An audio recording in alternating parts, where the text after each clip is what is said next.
Shalom Bapak Ibu sekalian. Hari ini saya akan berbicara tentang the power of unity, yaitu suatu kekuasaan yang luar biasa terjadi ketika ada kesatuan hati yang boleh terjadi.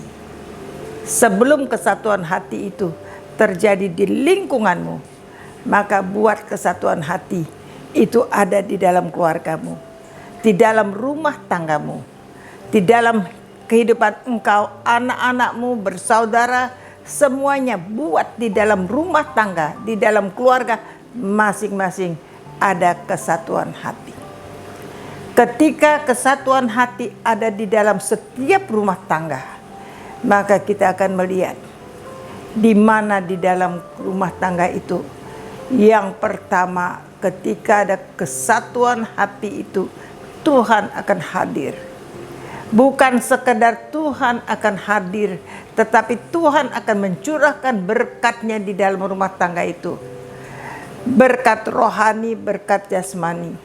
Dan berkat utama yang Tuhan berikan di dalam keluarga itu, maka setiap orang boleh sehati, sepikir di dalam engkau. Di dalam keluarga itu ada damai sejahtera, ada sukacita, ada kebahagiaan. Dan di dalam keluarga itu ada komunikasi yang baik. Ada permasalahan enggak? Ada. Bisa salah paham atau berbeda pendapat? Bisa. Tetapi ketika ada perbedaan pendapat atau salah paham, maka keluarga itu akan duduk bareng. Setiap mereka akan duduk bareng, dimulai dari doa, maka berbicara menyelesaikan masalah di mana Tuhan hadir dan Tuhan campur tangan dan turut bekerja. Ketika Tuhan campur tangan dan turut bekerja, semuanya pasti mendatangkan kebaikan dan keberhasilan. Berkat tercurah, berkat damai sejahtera, berkat sukacita, berkat sehati sepikir, berkat kebahagiaan dan komunikasi yang baik. Dan berkat di mana ada kesatuan hati, maka Tuhan memberkati dengan ajaib dan luar biasa. Akan terlihat di dalam keluarga itu.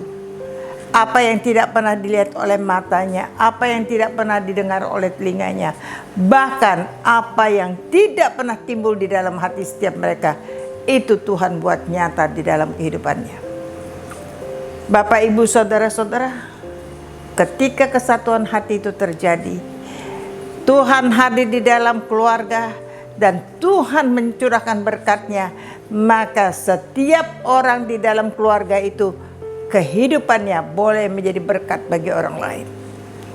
Orang akan melihat satu keluarga di mana Tuhan hadir, dan itu keluarga itu akan menjadi berkat bagi banyak orang.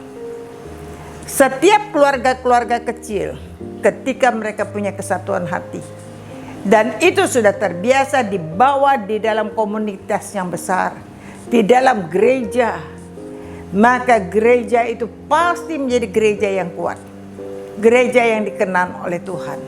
Karena di situ, di gereja itu tidak ada keributan, tidak ada gosip, tidak ada berebutan kekuasaan, tidak ada saling menjatuhkan. Semuanya berjalan seperti yang Tuhan mau. Kenapa?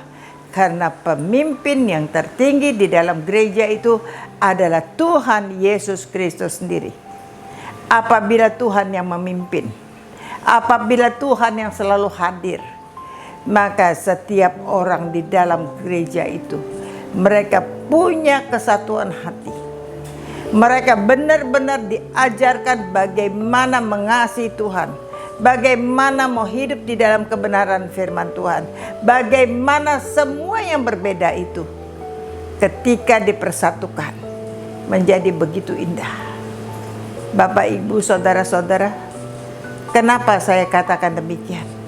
Saya selalu berbicara, saya dari keluarga yang hancur, yang berantakan, yang tidak ada komunikasi, yang semuanya buruk.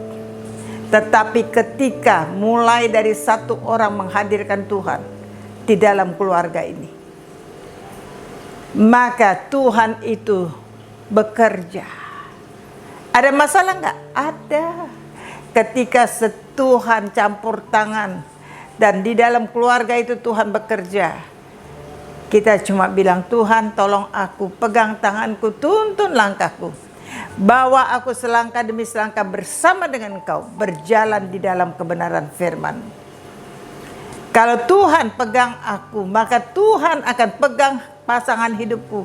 Tuhan akan pegang tangan anak-anakku. Tuhan akan pegang setiap orang tangan di dalam keluarga ini, dan Tuhan berkuasa atas mereka. Tuhan yang kuasai hatinya, pikirannya, perasaannya, dan setiap orang Tuhan berikan sebuah hati yang mengasihi Tuhan di atas segala-galanya. Apakah itu cuma dikatakan sehari? Tidak. Saya lakukan bukan hari lepas hari, bulan lepas bulan, tahun lepas tahun. Bukan 1 tahun, 2 tahun, mungkin puluhan tahun. Sampai dengan hari ini selalu saya katakan, saya mintakan kepada Tuhan. Dan itu saudara-saudara, doa yang sederhana, doa yang pengen setiap orang di dalam keluarga orang mengasihi Tuhan dan hidup di dalam kebenaran firman Tuhan, di mana setiap orang boleh sehati sepikir di dalam Tuhan. Saya nggak tahu kapan dimulainya, tapi hari lepas hari ada perubahan di dalam keluarga itu. Perubahan di dalam pola pikir, perubahan di dalam komunikasi, perubahan di dalam segala hal. Sehingga keluarga itu bukan lagi menjadi keluarga yang berantakan, bukan lagi menjadi keluarga yang di mana menjadi batu sandungan, tetapi sebuah keluarga di mana ada kekuatan, kesatuan itu ada di dalam keluarga itu, di mana bisa saling menumpang, di mana berkat Tuhan tercurah atas keluarga itu, dan di dalam keluarga itu, Bapak Ibu Saudara-saudara, kehidupan setiap orang boleh menjadi berkat. Itu sebabnya saudara, mulai di dalam keluarga kita, bentuk gereja kita. Setiap orang di dalam gereja yang manapun, saya tidak berkata harus di gereja saya. Setiap orang punya gereja. Maka di dalam gereja masing-masing, setiap orang punya kekuatan. Karena setiap orang sehati sepikir di dalam Tuhan. Setiap orang di dalam jemaat, di dalam gereja punya kesatuan hati.